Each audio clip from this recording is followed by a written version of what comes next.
retour sur le réseau sur les côtés là, avec... Ok. Si tu vas mettre sa clope au bec. Est-ce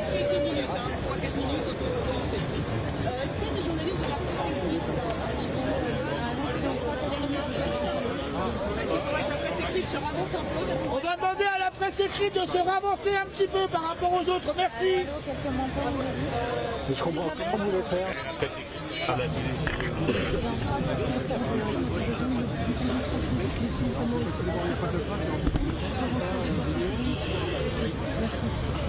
La presse écrite, s'il vous plaît, si vous pouvez vous avancer, rentrer en premier. Ah, on en a trouvé un. Ouais, j'allais on est par ici. On va essayer de passer. Les collègues, Allez, encore 2 minutes, mais voilà, rapprochez-vous comme ça, ce sera plus facile. voilà. Avec les cartes de presse, bien sûr. Mais d'abord, c'est quoi? Comment ça se passe? Alors, on va faire rentrer d'abord la presse écrite, hein, s'il vous plaît. Donc, agence de presse. Et pour une interview vidéo. Bah ouais. Non, non, on fait d'abord. Et après, si vous avez C'est agence de presse et moi j'écris les articles en même temps donc. aussi agence de presse et presse écrite en Ah premier. ouais. D'accord, donc nous on va rentrer alors. Radio juste après. Voilà. Reuters, il y a Reuters et l'AFP. L'AFP, ils sont où l'AFP?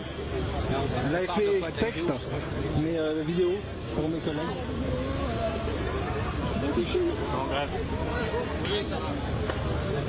Vous-même. Vous avez entendu, j'ai une exception.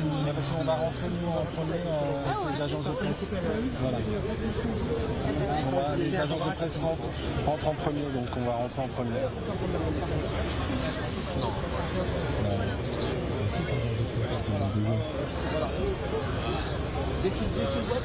J'ai l'impression que tu mènes de mieux en mieux. C'est ça.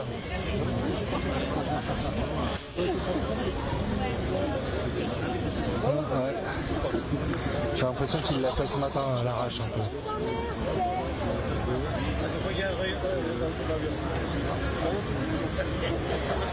Bon, j'ai l'impression qu'il est prêt. Hein.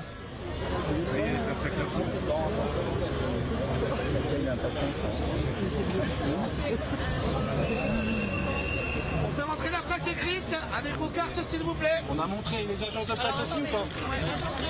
Agence de presse. Attends, je suis agence de presse, c'est-à-dire quelle agence de presse? Là, vas-y, filme-moi, d'accord, là. Presse écrite, j'attends les âmes, c'est ça. Presse écrite. Ça marche. Presse écrite. Ok. Ça y est, il y a un petit Vos cartes. Ok. Ça marche. Presse écrite.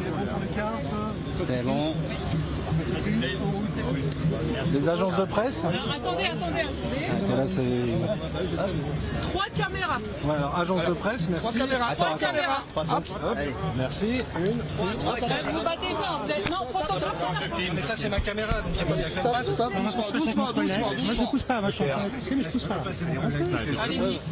Par contre, Chacun son tour. Voilà. Excusez-moi la presse écrite, est-ce que vous pouvez vous écarter un peu pour qu'on puisse mettre la caméra? Est-ce que vous pouvez vous écarter pour qu'on puisse mettre la caméra? Champs professionnels qui sont concernés. Et puis nos revendications sont toujours plus que jamais à l'ordre du jour, c'est-à-dire la question des salaires. On voit que c'est la priorité numéro 1 des Français. Et puis aussi une façon de protester, on l'a dit, contre la remise en cause du droit de grève avec les réquisitions qui se multiplient depuis quelques jours. Alors après Bruno Le Maire, la Première ministre Gérald Darmanin appelle ce matin les entreprises à augmenter les salaires. Vous êtes sauvés? J'adore votre humour. C'est assez difficile d'avoir une lecture des mots des différents ministres. Ça dépend des jours voilà, ou des semaines. Mais j'ai écouté Gérald Darmanin qui a dit qu'il fallait qu'il y ait partage des richesses. Mais il faut qu'il passe des paroles aux actes. Et donc l'idée d'avoir un plan hors sexe salaire, par exemple, et qu'on puisse, à partir du gouvernement, avoir une augmentation du SMIC et comme on le réclame, parce que maintenant c'est urgent, une échelle mobile des salaires, c'est-à-dire une indexation des salaires sur le coût de la vie, c'est plus qu'urgent pour évidemment que tous les salariés soient concernés par ces augmentations de salaire. Et la suite de ce mouvement, c'est quoi comme vous l'imaginez déjà là, ce qu'on a vu que la RATP ne prolongeait pas. Mais de toute façon, on prend les choses, on vous l'a dit le 29, On a dit qu'il allait y avoir une suite, on savait pas encore sous quelle forme. Voilà, la suite c'est aujourd'hui et il y aura des suites parce qu'il y a bon nombre du sujet sur la table aujourd'hui. Puis vous savez qu'il y en a quelques-uns ou au moins qui va arriver dans pas longtemps. Donc oui, il y aura des suites, mais on décide avec les salariés. On est en contact avec les salariés de Total qui vont à nouveau décider ce soir en assemblée générale dans l'ensemble des raffineries de la suite du mouvement. Il y a des choses qui se passent à la SNCF et puis il y a dans des entreprises, il y a des choses aussi qui peuvent se passer. Enfin, c'est les assemblées générales d'aujourd'hui qui vont décider aussi de la suite du mouvement. En tout cas, c'est... La fédération a une position justement sur la poursuite de demain de la travail.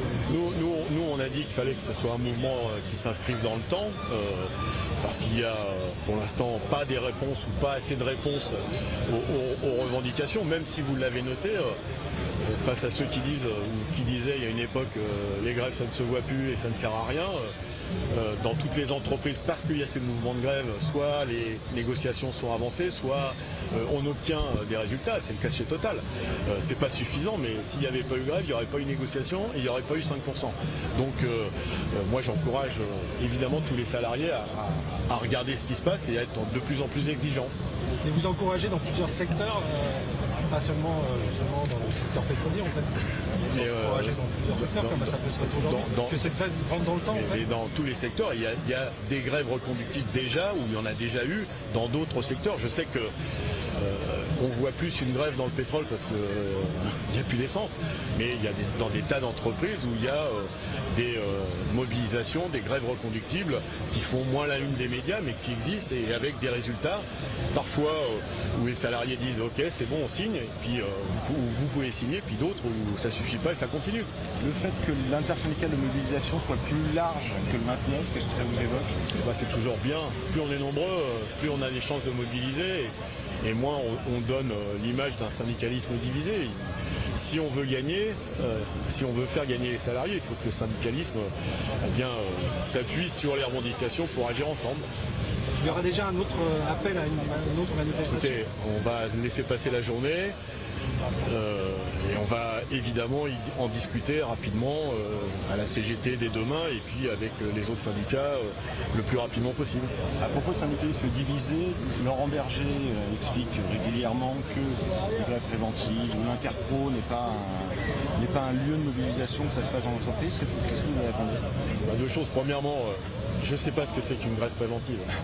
La grève, elle se passe comme toujours, après des négociations ou après un refus des employeurs de négocier. C'est ce qui s'est passé chez Total, mais aussi à la SNCF. Donc quand la discussion ne suffit plus, il faut passer un cran au-dessus, et c'est ce qui se passe dans beaucoup d'entreprises. Et d'ailleurs, c'est le cas aussi pour bon nombre d'équipes CFDT. Je sais que par exemple, il y a une grève dans un établissement thermal dans les Hautes-Pyrénées où la CFDT est dans la grève parce qu'il y a des problèmes de salaire. Donc la deuxième chose, c'est vous connaissez nos désaccords et ils sont assumés sur dans quel ordre se fait la hiérarchie des normes. Ça nous divise depuis 2016. Donc nous on pense qu'il faut un socle commun, c'est la loi, parce qu'on voit bien que si il n'y a pas de socle commun, eh bien c'est chacun fait ce qu'il veut dans sa boîte et en général ça conduit à du dumping social. Et on le voit aujourd'hui, même la loi, il faut la renforcer parce que malgré les augmentations du SMIC, vous savez très bien qu'il y a encore des minima de branche qui démarrent en dessous du SMIC. C'est des divergences, on les assume, mais c'est pas ce qui doit nous freiner pour être aux côtés des salariés pour qu'ils obtiennent satisfaction sur leurs revendications. Merci. Une question pour les agences ou pour les... Une dernière question. Juste pour l'étranger, comment vous pourrez définir pour les étrangers, pour les gens qui habitent en France, le fait de cette grève en fait? Écoutez, j'ai contacté quelques homologues en Espagne, il y a une grève qui se prépare. Au Portugal, il y a une journée d'action, je crois, samedi. Et nos amis belges sont mobilisés depuis très longtemps justement pour le maintien de l'échelle mobile des salaires. Donc on n'est pas en déconnexion avec ce qui se passe dans d'autres pays. Et vous avez suffisamment relayé toutes les mobilisations au Royaume-Uni pour montrer que la question des salaires elle est posée partout et que les formes de lutte elles sont à peu près les mêmes partout. On essaye de discuter, quand on ne peut plus discuter, on se mobilise. C'est une vraie crise européenne en fait. Bien sûr, l'inflation elle touche l'ensemble des travailleurs et des travailleuses en Europe et partout en Europe on voit que les profits des grandes entreprises explosent et puis qu'aux salariés on leur dit mais on ne peut pas vous augmenter, il n'y a pas d'argent. Donc cette colère elle est généralisée en Europe. Merci. Tu fais un plan large?